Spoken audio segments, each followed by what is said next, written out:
एक दिनचर्या कोई पकड़ लीजिए, एक आज्ञा पालन कीजिए। अगर 100 आज्ञा ना पालन करने की सामर्थ्य आ जाए तो बताना, एक कोई आज्ञा पालन कर लीजिए, वो 100 आज्ञा पालन, और एक आज्ञा उल्लंघन कर दीजिए, 100 आज्ञाओं से आपको नीचे गिरा देंगे। एक दिनचर्या पालन कर लीजिए, आप अपने मन को आज्ञा पर लगा दीजिए, एक दिनचर्या पालन कर लीजिए। कौन सी दिनचर्या ऐसी कठिन है जो आप पालन नहीं कर सकते? मैंने एक यूरोप का आदमी था, वो बहुत अमीर था। वो मरते समय घर वालों को कहा कि मैं एक वसीयत लिखा है, वो मुझे पढ़ने को मिली उस दिन।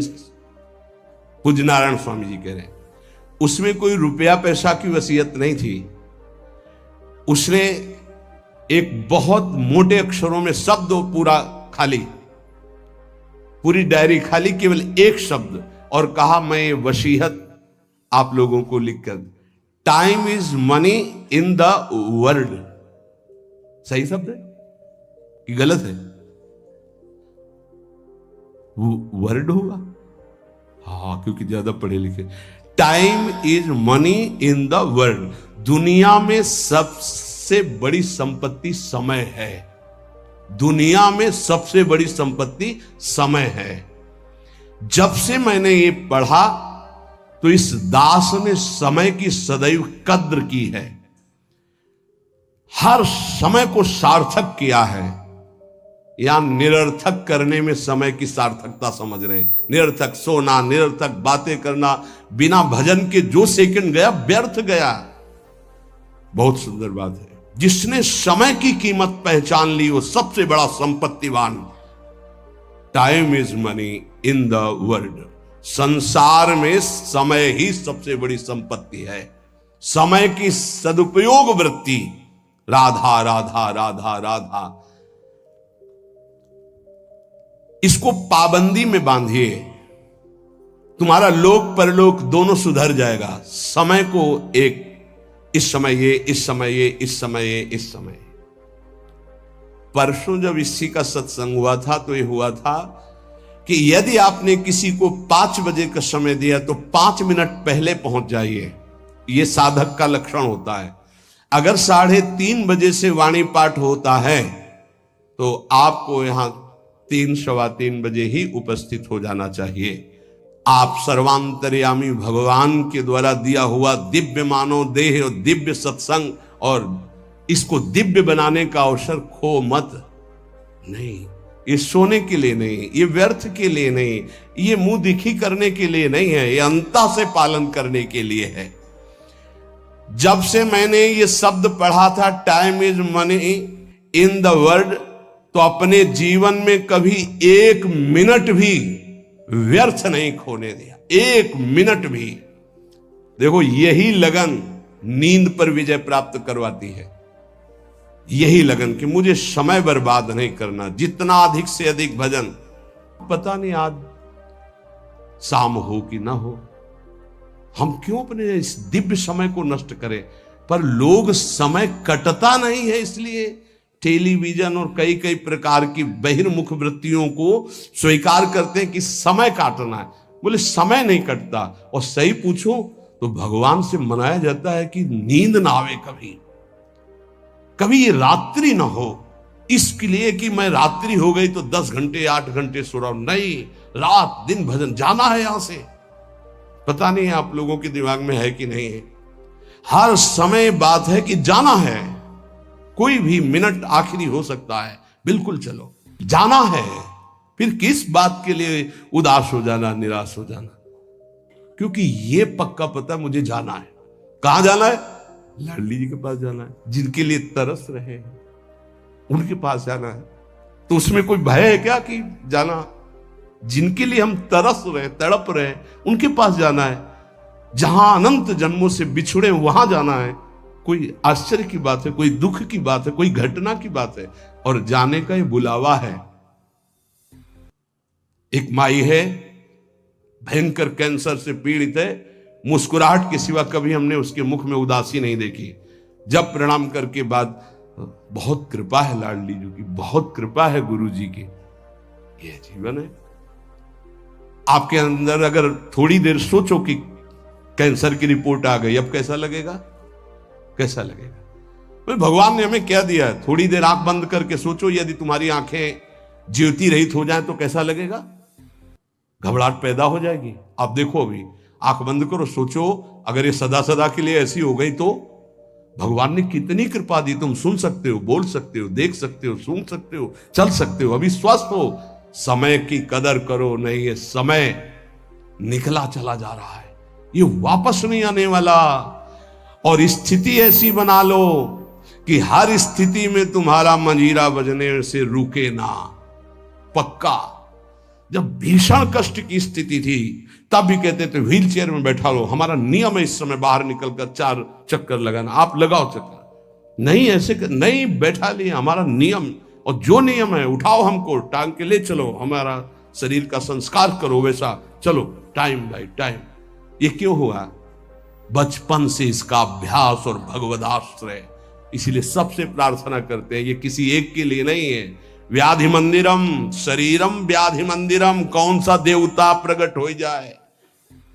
किडनी फेल कर, कितने प्रकार के रोग हैं भैया। और एक बार जहां रिपोर्ट आई कैंसर, खत्म खेल, भजन साधन सब खत्म, चेहरे का रंग बदल, दिल बोले ब्लॉक हो गए इस दोनों नसें। अब वो परेशान है, अरे ब्लॉक नहीं, फेल हो जा पास हो जा, इसमें क्या जाना। राधा राधा हर समय तैयार है, जैसे आर्मी का जवान तैयार रहता है बॉर्डर पे कि कहीं से भी गोली आ सकती है, ऐसे बिल्कुल तैयार रहो, पक्का तैयार रहो। बार बार कह रहे हैं सावधान, समय की कीमत को पहचानो, हर श्वास में राधा राधा। एक हित धाम में आए थे, बोले अब बस वृंदावन आ रहा हूं, तो अचानक श्री जी की कृपा से दृष्टि में हमका, आप जाइएगा मत, अब यहीं रहिएगा। बोले नहीं अभी कुछ बेचने को रह गया, बेच करके बस फटाक से आया। उनका पता नहीं भगवान की क्या लीला है, हमारा मन कह रहा है मत जाइए। बोल नहीं महाराज, अभी जब कई महीना नहीं आए तो परिचय के जो आते थे पूछा, तो उन्होंने बताया उनका एक्सीडेंट हो गया, कई जगह से उनके अंग टूट चुके हैं वैसे। फिर जब आए थे तो एम्बुलेंस में आए थे कई महीने बाद, तो रो रहे थे। भगवान प्रारब्ध टालना चाहते थे पर प्रारब्ध प्रबल हो गया, आप आज्ञा पर महत्व नहीं दिए और वो ऐसी परिस्थिति अब कभी नहीं आ सकती। बड़े स्वस्थ और चलते फिरते, सूचना मिली कैंसर, 2 महीने में हालत खराब, पर वो तो समर्पित थे, तो यहाँ वेदांत हॉस्पिटल में आके धाम बेसरी। कुछ भरोसा नहीं इसका, जो बहुत अकड़ के चल रहे हैं और लंबा समय इतना कमा के रख दें कि 7 पीढ़ियां तक खाती चली जाएं। बड़ा व्यवस्था के ऊपर व्यवस्था, ये नहीं सोच रहे यहां से जाने की तैयारी हम क्या कर रहे हैं। नारायण स्वामी जी कहते हैं, गोस्वामी तुलसीदास जी महाराज के दोहे हम अपने जीवन में सामने रखा है, आप भी सुन लीजिए। सत्य वचन आधीनता परतीय मातु समान, इतने में हरि ना मिले तो तुलसीदास जवान। मैं इस बात की गारंटी लेता हूं कि यदि आप वाणी से सत्य बोलेंगे और भगवान की अधीनता और पराई माता बहनों के मात्र दृष्टि से, तो तुम्हें भगवान मिल जाएंगे पक्का। इतने में ना मिले तो इसकी जमानत मैं लेता हूं, गारंटी मैं लेता हूं, निश्चित भगवान मिलेंगे। मैंने बहुत इस दोहे को सामने रखा है, सत्य वचन और भगवान की आधीनता और परती मात समान, इतने में हरि ना मिले तो तुलसीदास जमान। आधीनता का साधन एकमात्र भगवान का दृढ़ भरोसा। जब मैं गोमती नदी के किनारे भजन किया, नारायण की आज्ञा से, अलग अलग आज्ञा होती जाती थी भगवान की, तो वहां से चाहे वो हिंदू हो, चाहे वो मुसलमान हो, चाहे ईसाई हो, कोई भी निकले, हमको सबको नारायण दिखाई दे, सब में नारायण दिखाई देते थे। सबकी चरण रज माथे पे लगाता, सबकी चरण रज माथे पे लगा। अगर कोई इस साधन को कर ले तो बहुत जल्दी देहाभिमान गलित हो जाए।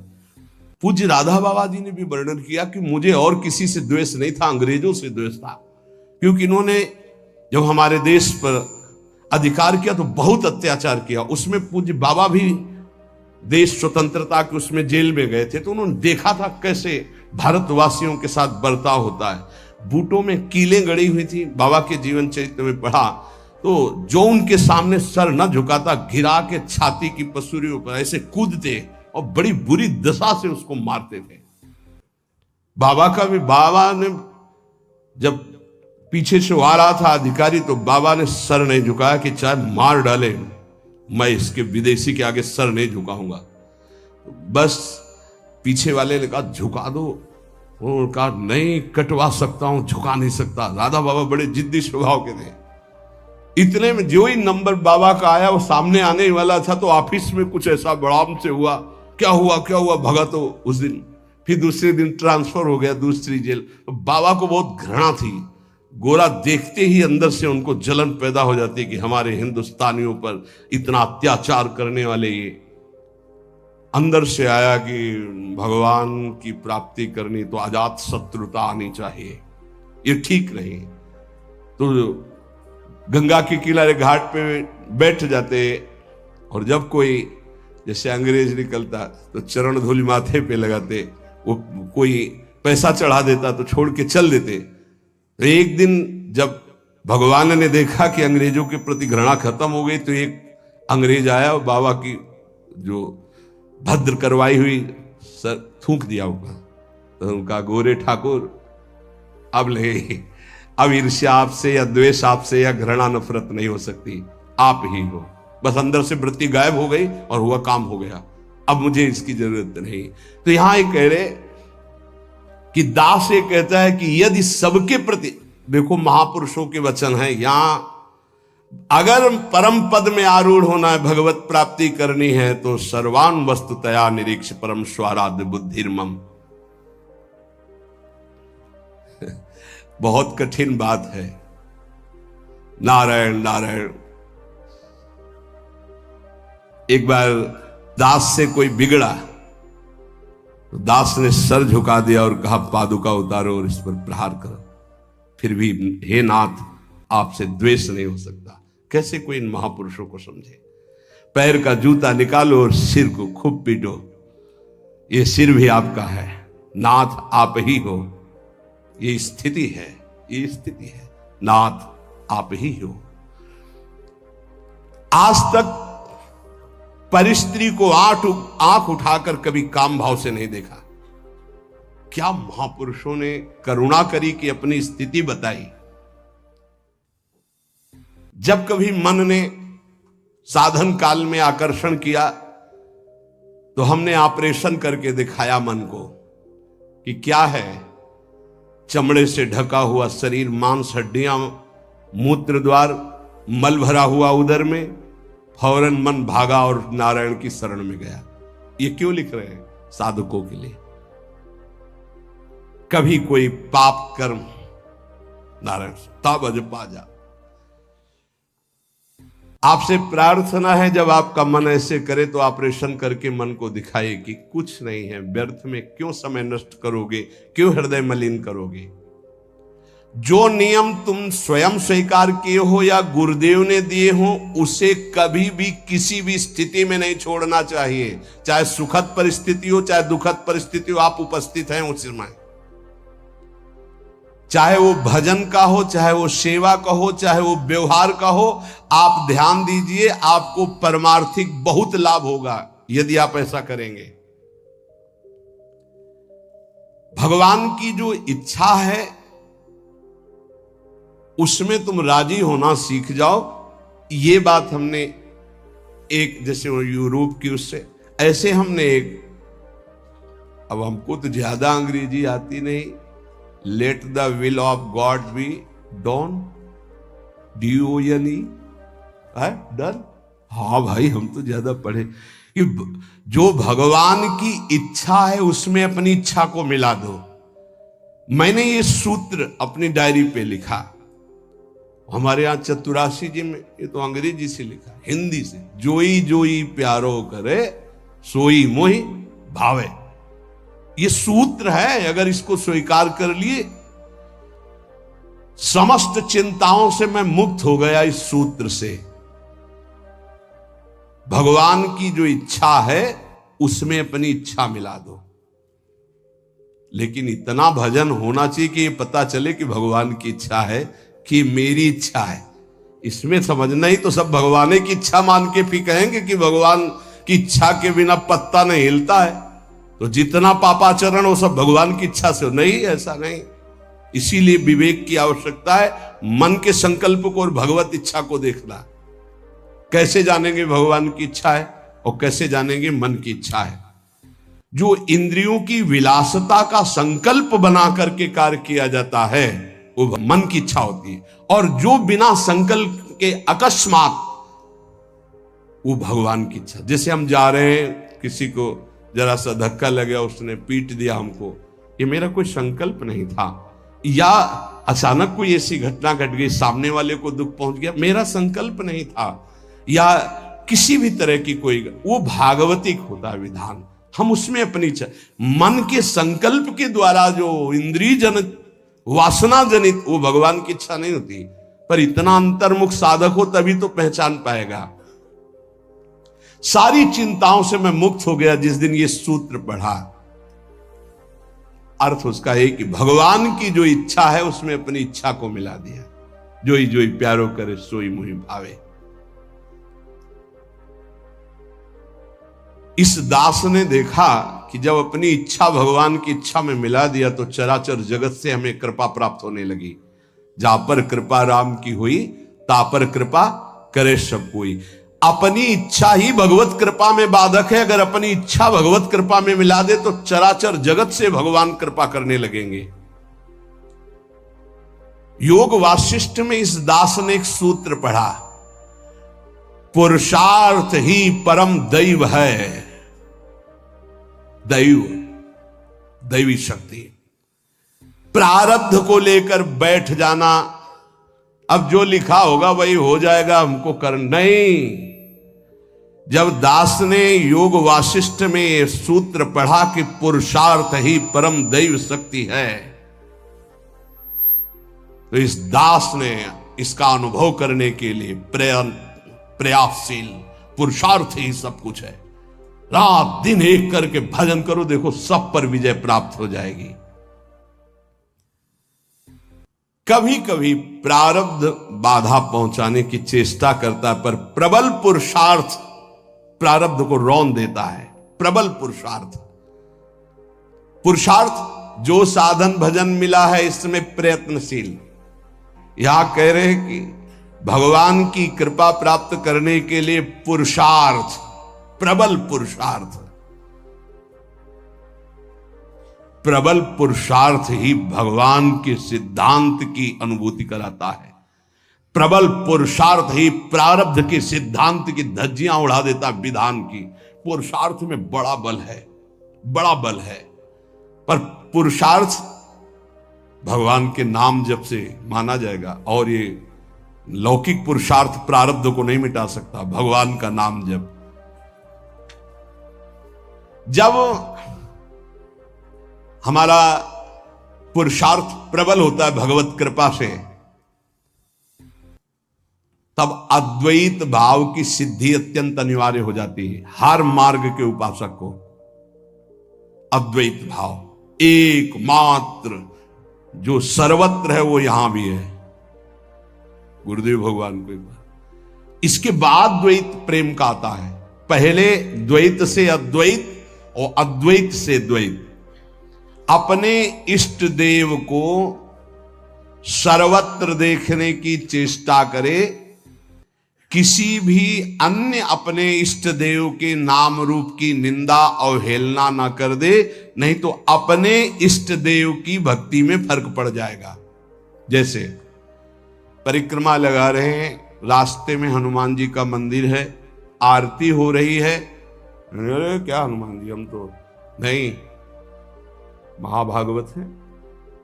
आधा मिनट रुके, हाथ जोड़े खड़े हैं, आरती के दर्शन कर रहे हैं। राधा वल्लभ लाल आप इस रूप में हो, जय हो श्री राधा वल्लभ लाल की जय। आगे बढ़ गए। देखा किसी भगवान की झांकी जा रही है, पंचांग प्रणाम किया, राधा वल्लभ लाल की जय। ये वैष्णव धर्म है, ये उपासना का मार्ग है। ये नहीं कि अवहेलना करना, ऐसा नहीं है। हाँ, हम दर्शन करने नहीं गए, सामने से गुजर रहे थे, किसी को भी। ये अपने स्वामी नारायण की कृपा से जाना, इस मर्यादा को सदैव उपासक सुरक्षित रखे। कोई भी भगवान की सवारी जा रहे, कोई भी भक्त जा रहे, सबकी चरण धूल में नमस्कार। एक और साधन अजपा जाप के लिए आवश्यक है, अगर आप कर सके तो। अमावस्या और पूर्णिमा के दिन उपवास करना सीख ले। अमावस्या नारायण स्वामी जी का अपना अनुभव, हम ये व्रत रूप में नहीं कह रहे, ये हम भजन बढ़ाने के लिए कह रहे हैं। ये दत्तात्रेय महाराज जी के ग्रंथ में मैंने पाया था, उसी दिन से हमने शुरू कर दिया। नारायण स्वामी उसे अच्छा है, एक दिन अगर उपवास रहेगा तो आंतों को थोड़ा अवसर भी मिल जाएगा। पूर्णिमा और अमावस्या के दिन उपवास का देख लो, अगर ऐसा लगे तो ठीक है, नहीं तो थोड़ा प्रसाद पाके। गृहस्थ में अगर पूर्णिमा अमावस्या के दिन किसी तीर्थ धाम या कहीं भी जाए तो किसी का भी दिया हुआ कुछ ना खाए, क्योंकि उस दिन का प्रतिग्रह बहुत बड़ा प्रतिग्रह माना जाता है। ये जो हलवा पूड़ी बटता है ना, वो खाते हुए रास्ते में चलते हुए मना है। अगर वास्तविक पुण्य कमाने तीर्थ यात्रा या धर्म क्षेत्रों में जाते हैं, गृहस्थी में। दास को ये जब दत्तात्रेय जी की वाणी से पता चला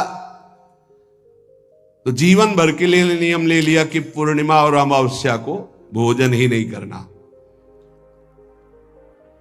तो मुझे ये लगता है कि उपासक को भजन के लिए अनिवार्य है ऐसा करना। त्याग और संतोष, ये साधु का तो धन होता है, साधक का तो धन होता है। ज्ञान और भजन ये उसका फल होता है। हर समय भजन और ये ज्ञान है कि सर्वत्र मेरे प्रभु। त्याग ये स्वभाव में बैठा होता है, संतोष ये स्वभाव में बैठा होता है।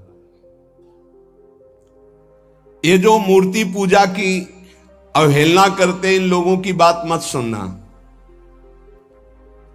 मैं स्वयं अपने भगवान नारायण की कृपा से अनुभव किया है कि मूर्ति पूजा से बहुत जल्दी भगवान प्रसन्न होते हैं। इस दास का अनुभव भी है नारायण की आज्ञा से। सेवा करते समय मन बहुत जल्दी इष्ट में आसक्त हो जाता है। अन्य समय भागेगा लेकिन सेवा में आसक्त हो जाएगा, क्योंकि मन की एकाग्रता सेव्य घसीट लेते हैं। इसको खिलवाड़ न समझे जो प्रभु की सेवा हो रही है। दास को जब नारायण ने आदेश किया तो इसमें बहुत सुख मिला। भक्ति ईश्वर प्राप्ति में समर्थ है, पर यह ज्ञान अत्यंत आवश्यक होना चाहिए। जब सर्वत्र भगवान है तो मूर्ति में भगवान क्यों नहीं? ये जो लोग खंडन मंडन करते हैं, यह अधूरा ज्ञान है। मेरे ख्याल से अधूरे ज्ञान से परमार्थ में काम नहीं चलता है। जैसे एक टांग से चलना बड़ा कठिन होता है, ऐसे ही कि वो निराकार है इतना ही मान लेने से नहीं होगा। जैसे दो टांगों से आराम से चला जाता है तो वो निराकार भी है, वो साकार भी है। वो साकार भी है और निराकार है, दोनों की उपासना हम करते हैं। जैसे साकार रूप में ये कर रहे, निराकार रूप में सब अंतर्यामी रूप में भगवान सबके हृदय में विराजमान है। काम क्रोध लोभ मोह के दमन का साधन जो गृहस्थी में समझते हैं कि बड़ा कठिन है, ऐसा ना समझें। गृहस्थी में इन साधनों का तुम नियम लीजिए, भगवान तुम्हें सामर्थ्य देंगे कि तुम संयमी बन जाओगे, तुम सहनशील बन जाओगे, काम क्रोध लोभ मोह पर विजय प्राप्त कर लोगे। पर जो विरक्त जन हैं उनको तो कोई भी गुंजाइश इस विषय में नहीं है। इसलिए जिससे यहां का कड़ा शासन है कि आप परिवार से संभाषण नहीं कर सकते बिना आज्ञा के। वो भी आज्ञा होगी तो आप कुछ क्षण बैठिए यहां राधा के कुंज में बैठकर ही बात, उसका मतलब कोई वैर नहीं है, आपके राग के नाश की बात है। आपका राग नष्ट हो जाए, खत्म खेल। गुरु की कृपा से ही सब साधन की जानकारी होती, सब साधन चलने का उत्साह होता और सब साधन की पूर्णता भी होती। सदा अंतर में गुरुदेव भगवान बैठ करके साधन की प्रेरणा करते हैं, कराते हैं और सफलता प्राप्त कराते हैं। इसीलिए कहा कि व्यक्ति कभी गुरु नहीं हो सकता और गुरु कभी व्यक्ति नहीं हो सकता। वैसे मेरा हृदय तो बहुत कठोर है, नारायण स्वामी जी कहते हैं, पर पता नहीं कैसे रिझाए माखन चोर की आकर के मेरे हृदय को माखन बना दिया। भगवत कृपा से, गुरुदेव नारायण की कृपा से दयालु श्री कृष्ण के चरणारविंद में चित्तवृत्ति अर्पित हो चुकी है। ये आखिरी उतार। अब तो दास जैसे जी रहा है, वो आखिरी दोहा तुम्हें बता रहा हूं। 3 टूक कौपीन के अरुभाजी बिन नोन, रघुवर जाके उर्वसे इंद्र बापुरो कौन। ये मेरा जीवन है नारायण स्वामी जी। एक रस्सी, एक टाट की लगोटी और बिना नमक की सब्जी। मेरे हृदय की स्थिति है, ना मुझे मोक्ष चाहिए, ना 14 लोकों का राज्य चाहिए, ना मुझे ज्ञान चाहिए, ना भक्ति चाहिए, बस केवल केवल सुमिरन, बस याद में उनकी डूबा रहता हूं, बस कुछ नहीं चाहिए। देखो मेरे हृदय में जो था मैंने बता दिया, तुम देखो अपने हृदय में क्या लाना चाहते हो। नारायण नारायण नारायण। नारायण स्वामी के जीवन